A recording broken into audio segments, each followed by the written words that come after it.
Leak అనేది compulsory అయిపోయింది. Leak బారిన పడకుండా పెద్ద సినిమా తప్పించుకోలేకపోతోంది. మేకింగ్ టైంలో ఆకతాయిలు సెల్ ఫోన్లో బంధించి నెట్టింట పెట్టేస్తున్నారు. ఎడిటింగ్ టేబుల్ నుంచి బయటకి రావచ్చు, ఎలా వచ్చినా తీవ్ర నష్టం కలిగిస్తున్నాయి.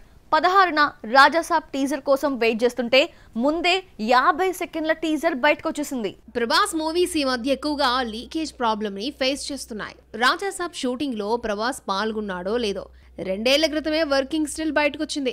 షూటింగ్ గ్యాప్ లో హీరో, దర్శకుడు మారుతి మరొక ఆర్టిస్ట్ రిలాక్స్ మూడ్ లో కనిపించారు. ఫోటో లీక్ అయితే అయింది కానీ డార్లింగ్ లుక్ బాగుందని, డిఫరెంట్ గా కనిపించాడని ఆనందపడిపోయారు ఫ్యాన్స్. రాజాసాబ్ టీజర్ లోని ఫోటోలు, వీడియో క్లిప్స్ సోషల్ మీడియాలో వైరల్ అవుతున్నాయి. దీంతో అలర్ట్ అయిన ప్రొడ్యూసర్స్ లింక్స్ తీయించేశారు. రాజాసాబ్ కు సంబంధించిన కంటెంట్ సోషల్ మీడియాలో కనిపిస్తే కఠిన చర్యలు తీసుకుంటామన్నారు. సెలార్ షూటింగ్ టైంలో అయితే ఏకంగా వీడియోలే బయటకు వచ్చేసాయి. అదేమిటో గానీ లీకేజ్ లేకుండా ప్రభాస్ మూవీ థియేటర్లోకి రావడం లేదు. బాహుబలి టైంలో లీకేజ్ ప్రాబ్లం ఫేస్ చేశాడు. క్రమం తప్పకుండా లీకేజెస్ అవుతూనే ఉన్నాయి. కల్కి టైంలో కొన్ని వీడియోలు బయటకు రావడంతో టీమ్ స్ట్రాంగ్ వార్నింగ్ ఇచ్చింది. సైబర్ క్రైమ్ పోలీసుల ద్వారా లీగల్ యాక్షన్ తీసుకుంటామని నోట్ జారీ చేశారు నిర్మాత.